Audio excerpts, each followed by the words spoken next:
Hello, this is Dr. Jerry Cuomo. I want to congratulate you on purchasing your Dremel 3000 dental kit. And before we get going here, I'm going to go show you just a few things about your Dremel motor itself. It does have an adjustable speed on the side. Basically, for our purposes, throughout the entire semester, when we use this Dremel kit, we'd like to use the speeds of very, very low of 4. So that'll be 2 notches to the, that's 2, and then of course this is 4. Most of your prepping is going to be done at 4.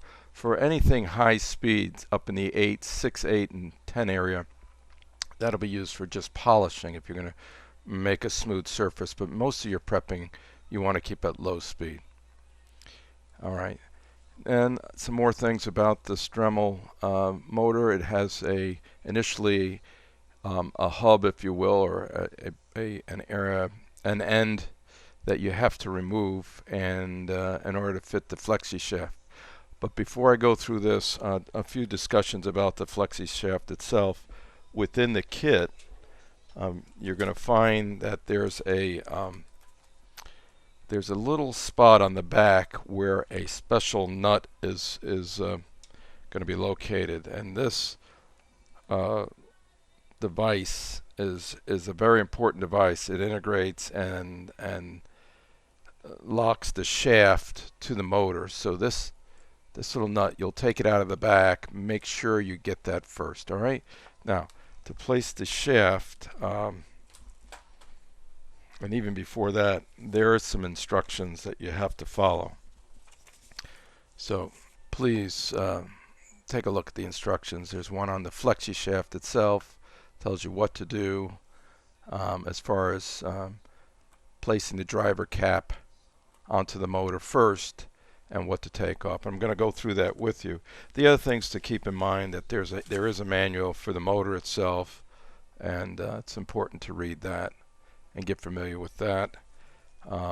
Tells you everything about your new purchase of the Dremel 3000. And of course there's warranties, one yellow and one that's in blue to fill out.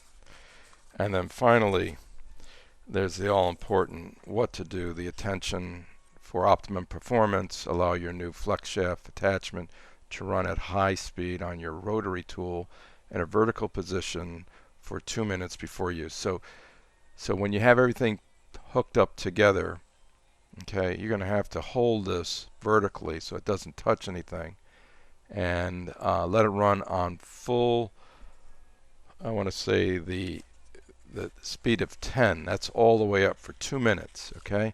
And what that's going to do, it's going to lubricate the shaft itself. Now I don't have a very wide angle lens on this camera because it's a microscope camera, but I am going to show you the actual attachment.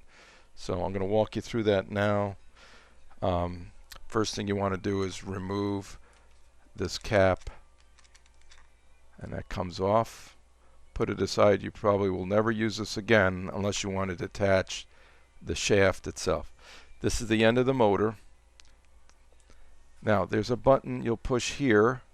That'll prevent the shaft from spinning, and you'll want to undo now this next little piece is the locking mechanism for your, and you'll use this again, so hold on to this for your collet. Now the collet will come out next.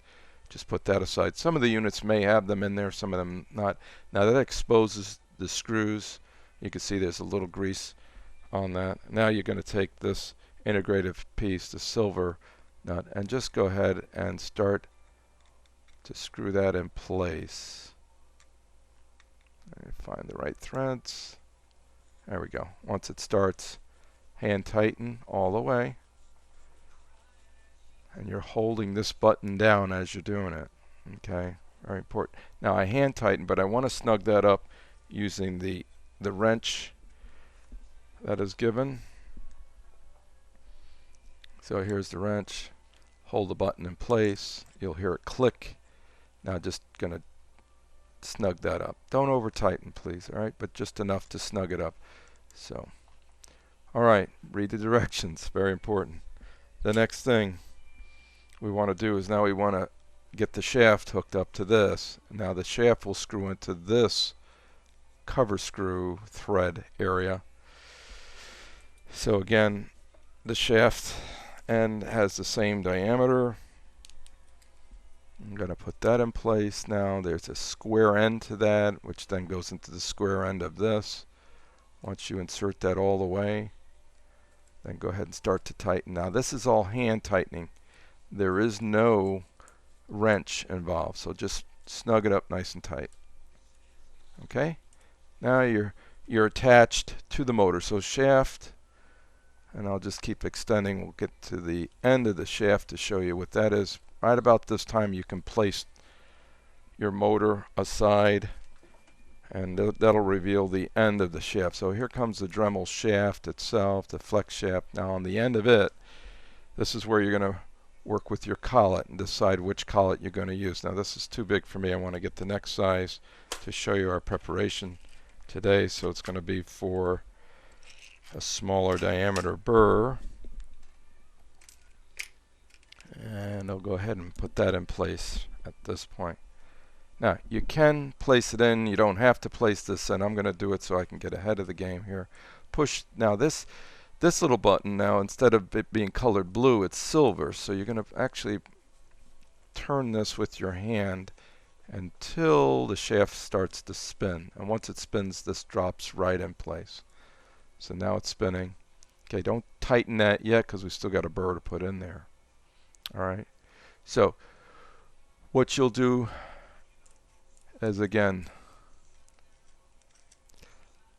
take that out. Let's put this in. This came off the motor. Okay, so that's your cover screw or your cover nut. Just hand tighten that in for now. Now you're going to raise the whole machine vertically as it's depicted in the photograph. In this picture, I'll show that to you again. Here it is. And you'll hold the top of this. This is your motor. Here's your speed control. You'll just turn that all the way to 10. Let this hang vertically for 2 minutes by the clock. All right. Once it's done, you're good to go. And any questions, feel free to contact me. This is Dr. Jerry Cuomo. I congratulate you again on your purchase of the Dremel kit, and good luck.